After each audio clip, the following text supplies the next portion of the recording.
Hello people, and welcome to Crypto Exposed. Garlinghouse explains why it is easier for Ripple to repeg its stablecoin to $1 than USDC. Let the games begin. Okay, I can tell that Garlinghouse is really taking this very serious in regards to the Ripple stablecoin. Like, you can really tell that they want a piece of that action. And I'll be honest with you, I'm not surprised why. Tether and USDC, they're making money hand over fist, especially USDT, Tether. Like, I saw somewhere that, like, I'm sure it was something like, I want to say it was daily, but they was making like millions daily from its stablecoin. It's a big deal, guys. You know, it's a way to be in crypto without having to necessarily have any kind of risk at the time. So what I say with that is, because obviously nobody wants to just be invested in crypto via a stablecoin, but what I mean is, a lot of people want to get into crypto, but they may not have a crypto that they want to buy yet. So, you know, for some people, it's hard even just getting into crypto these days because, you know, banks are making it harder. They're trying to block off payments. So if you can get money into like a stable coin, at least you've got money there ready. Like, you've got money there readily available, right? And so you've got people now who, you know, they want to have money readily accessible within the crypto space, for example, in case a bear market's coming or a bull market, right? Because they might see, oh, the bull market's taken off and they want to start quickly trying to get involved before the prices go too far up. Or it might be that the bear market's come in and then the prices have dropped dramatically and they want to start reaccumulating, right? Start buying some cheap cryptos. So there can be numerous reasons why people would want to hold a stablecoin. And so these are just vital. Like, I forgot what blockchain it is. Is it the Tron network, maybe? There's a network, I can't remember which, and it was in the top 10 cryptocurrencies. And it was just because it had like a load of stablecoins on there. Like, there wasn't much else to the network whatsoever, but it would just like had a load of stablecoins on there, and that got it to be like a top 10 crypto. So a lot of people don't think too much about stablecoins because they think, oh, it's just a stablecoin, right? Like, well, we're going to invest in a stablecoin. No, that's not the purpose. It's about having money that you can just maneuver around within the crypto space without having to worry about taking it out of crypto, right? Like, without having to worry about taking it out of your bank. For some people, when they get profits, they might not want to go into fiat, for example. A lot of people, you know, look at the fiat, especially like the US dollar, just being debased the way it is and just don't think it's sustainable to stay like that. So they would rather keep it in a stablecoin, right? Like, that kind of thing. So they'd probably just use that to reinvest back into crypto, you know, that kind of thing, blah, blah.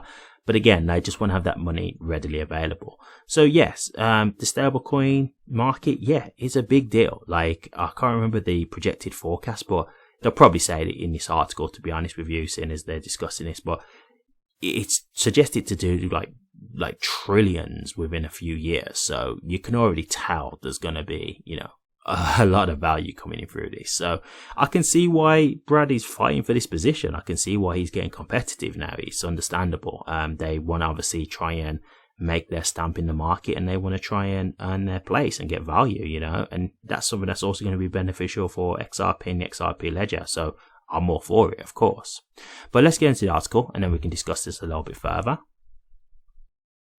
Ripple CEO Brad Garlinghouse expresses confidence in the company's upcoming stablecoin prospects, including the likelihood for the token to gain a significant share of the stablecoin market.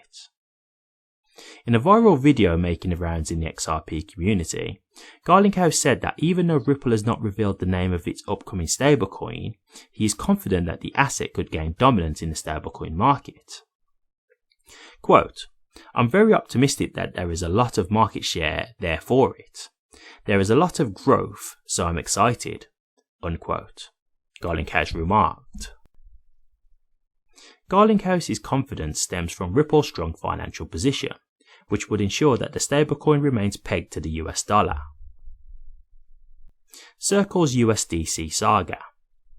Notably, the Ripple CEO recounted when Circle's USDC stablecoin lost its peg to the dollar and how difficult it was for the company to restore the asset's $1 peg.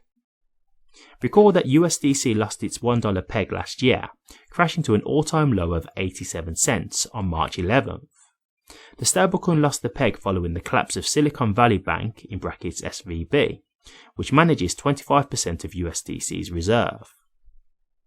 However, Circle assured investors that it remains committed to maintaining the $1 peg and will cover any shortfall if the bank fails to return 100% of USDC's reserve deposits. Despite Circle's assurance, USDC did not repeg immediately to $1. Instead, the stablecoin repegged completely to $1 after a few days. Ripple has a stronger balance sheet than Circle. Reacting, Garlinghouse attributed the difficulty restoring USDC's $1 peg to Circle's low balance sheet. The Ripple CEO emphasized that, quote, USDC didn't move, unquote, despite Circle assuring investors of its plans to, quote, step in, unquote, and possibly cover any shortfall.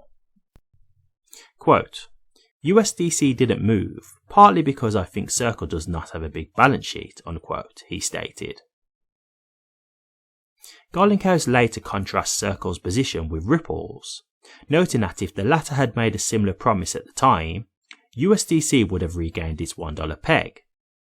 He revealed that Ripple has a large balance sheet of $20 billion to $30 billion behind it. Hence, it can easily repeg the stablecoin to $1. Garlinghouse's comments suggest that Ripple has more financial backing than Circle and could potentially intervene and restore the dollar peg of its upcoming stablecoin if it faces similar issues. Garlinghouse confident about Ripple stablecoin amid USDC and USDT threats. It bears mentioning that the $161 billion stablecoin market is dominated by Tether (USDT), which boasts a valuation of $111.95 billion. USDC is the second biggest stablecoin with a market cap of $32.34 billion. Market watchers believe Ripple's upcoming stablecoin will face stern competition from USDC and USDT when it launches later this year on the XRP ledger (XRPL) and Ethereum networks. Nonetheless, Garlinghouse is confident that the upcoming stablecoin would gain a significant share of the stablecoin market, which is projected to reach a $2.8 trillion valuation by 2028. Okay guys, there you have it. Beautiful stuff here, beautiful stuff. And as you can hear, Brad's not pulling any punches, man. He's not pulling any punches at all. He's making it clear, like, look, our stablecoin won't lose its peg. If we was in that situation, we wouldn't lose our peg. And to be honest with you, this is what it's all about, is competition, guys. You know, this is what's going to drive the market, and this is what picks the winners and the losers. So I'm not knocking it at all. Like, you know, if they're confident in their product, in their stablecoin, and, you know, they want it to be a big contender, then yes, you've got to promote it. You know, you've got to tell people what their strengths are. Why would you want to leave USDC or USDT for Ripple stablecoin? You know, you've got to sell it, right?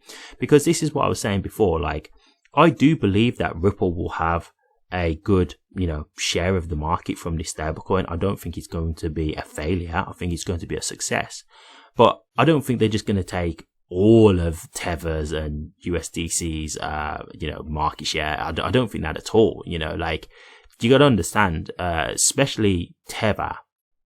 There's been so much talk about Tether being like a house of cards. Now, I suppose that's a good thing and a bad thing, right? Because in a way, it's good, because what you can think is, okay, I've been hearing this stuff for how long and nothing has ever happened to Tether. Like, we've actually seen Tether being stress tested. We've seen like mass things happen on scale where it should have depegged, but it didn't, or it depegged, but it was for such a short amount of time that it didn't really matter, right? Nobody was really concerned.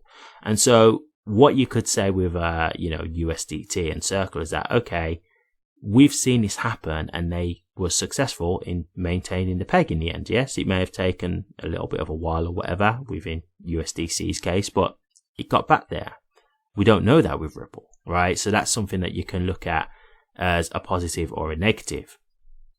And the other thing is, they've just had so much time in the market, and that just goes back to what I was saying just now. Like, with these other stablecoins, because they've been around for a while, they've kind of got that advantage of already using them, right? So they're just used to this. So for some people, they might be like, you know, I've been using Tether for a while now, so I'm comfortable with it. I don't really want to move over to another stablecoin. So it's kind of like that first mover advantage in that sense, right? So you can look at this as a positive and a negative in terms of Tether. Like, you know, the good thing is, yes, they have been tested, they have been around for a long time, but the bad thing is, well, how do we know that it's not just due to all fall down at some point, right? Like, how do we know that this isn't just a ticking time bomb, you know, that kind of thing? And so, yes, there's definitely room there for Ripple to come in and, you know, definitely take up some market share. But I don't think they're going to just come in and just swipe all the customers and that's it. Like, everybody just leaves Tether and Circle. Like, I just don't see that happening. But they don't need to. And this is what I say with a lot of cryptos. You haven't got to like take the whole market. Just take enough to make yourself successful, right? Like, you know, people keep doing this like tribal thing with cryptos and saying like it's this one token that's going to be ruling over every single token. You don't even need to think like that, right? You just need to be in the game. Like, you got to understand, like, at a certain point, there's over like 20,000 different cryptos at this point in the crypto ecosystem. Like, by the time regulations and stuff kick in, like, literally, like, probably like 98% of those tokens will be gone, right? There'll probably be like hundreds of tokens left, if not smaller, when this is all said and done after regulations. So it's not really just about, you know, trying to be the one token. It's like, can you actually be a token that's going to last? Are you a token that has longevity? Like, do you have a use case that's going to see you through the exodus that will be the crypto space when regulations come through and a lot of these scam projects or, you know, these meme coin projects, you know, eventually get the boot because they serve no purpose. So, you know, for me, that's what the concentration is. Like, you haven't got to be the number one. You've just got to be in the game. As long as you're getting some market share, that's going to be positive and that's going to be something that's big for Ripple and XRP. So overall, this is great stuff to see. Yes, you know, I'm sure Circle are not very happy about hearing this because there was another thing with an interview that Brad had done not long ago where he'd spoke about the SEC potentially going for Tether.